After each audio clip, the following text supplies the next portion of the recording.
What's up, guys? It's the Higgy again. We're on chapter 7 in our series on Our Life Without God by William J. Murray, the son of the infamous atheist Madeline Murray O'Hare. He was the pawn in her scheme to have prayer removed from school. And I want to start with this verse, Ephesians 2 and 8. Two verses here actually. For it is by grace you have been saved through faith, and this not from yourselves, it is the gift of God, not by works, so that no one can boast. And we could go on and read, but I just want to hold that again. Not by works, so that no one can boast. And really what that does for me is it liberates me, because I'm not responsible for my own salvation. I don't have to try to maintain it. As soon as I become responsible for it, or someone else's salvation, or trying to figure it all out, then I've got to, when another problem arises, I've got to figure that out. I don't have to figure out the salvation thing. It's a gift from God. So in this chapter 7, in the last chapter, William had went to school, and I hope you read that chapter, but chapter 7, there's this piece in this story. Now at this point in the story, it just dissolves into a story of just, it's a lot of the chapters are dealing with that time frame when she was going to court and trying to get everything set up to have it removed, and so this story. But here in this chapter 7 on page 77, I'm going to read what she wrote she made a statement when she petitioned the attorney and started all this paperwork. It says, an atheist loves his fellow man instead of God. An atheist believes that heaven is something for which we should work now, here on earth for all men to enjoy.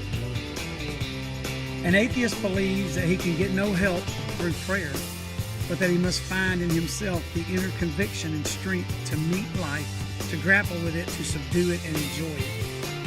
An atheist believes that only in a knowledge of himself and a knowledge of his fellow man can he find the understanding that will help him to live to a life of fulfillment. He seeks to know himself and his fellow man rather than to know a God. An atheist believes that a hospital should be built instead of a church. An atheist believes that a deed must be done instead of a prayer said. An atheist strives for involvement in life and not escape into death. He wants disease conquered, poverty vanquished, poor eliminated. He wants man to understand and love man. He wants an ethical way of life. He believes that we cannot rely on a God, channel action into prayer, nor hope for an end of troubles in the hereafter. He believes that we are our brother's keepers and are keepers of our own lives, that we are responsible persons and the job is here and the time is now. And that's not bad stuff here on earth. A lot of that is not bad stuff. But here's where the lie starts for me. This is just me. And so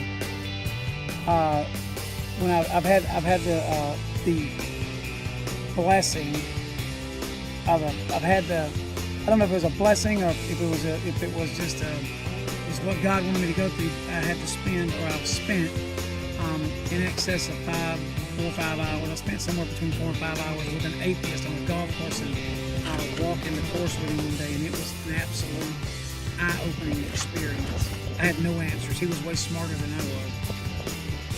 But when we leave, that's it. I will leave it at this. You either believe the Bible or you don't.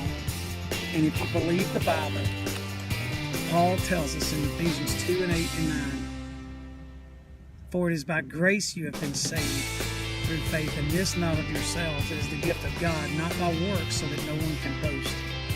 And so an atheist is in, total 180 of that. Do we want to do good deeds, and are we our brother's keepers? Sure, man. What she's done is she's taken the truth and distorted it just a little bit, and that makes it a lie.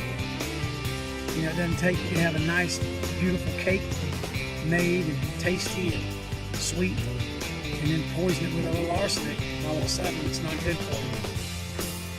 cake's really not good for you anyway. But the poison is hidden inside could be hidden inside of something good for you. It's just a little poison. It's just a little. That's all it takes. And so I want to, I just want to encourage you to know that even through this story, as I read it, I was constantly encouraged in my spirit to know that God has a plan and that He has used prayer being taken out of school to allow us to go deeper. Because sometimes I think that prayer might not even have been effective in school as it was, maybe, because people were conditioned to it and it was almost pharisaical, maybe. But now I know when I run into you guys in these FCA events where it's your choice to come and you've chosen, that's what Christ wanted us to do, was to choose Him. He didn't want to force us to love Him. That doesn't work. That's not love. He wanted us to choose Him, and that proves our love for Him. And when you do that through FCA, when you come to events and you support and your heart is pure and you give of your time and your efforts, that is deeper than some mouth prayer, you know.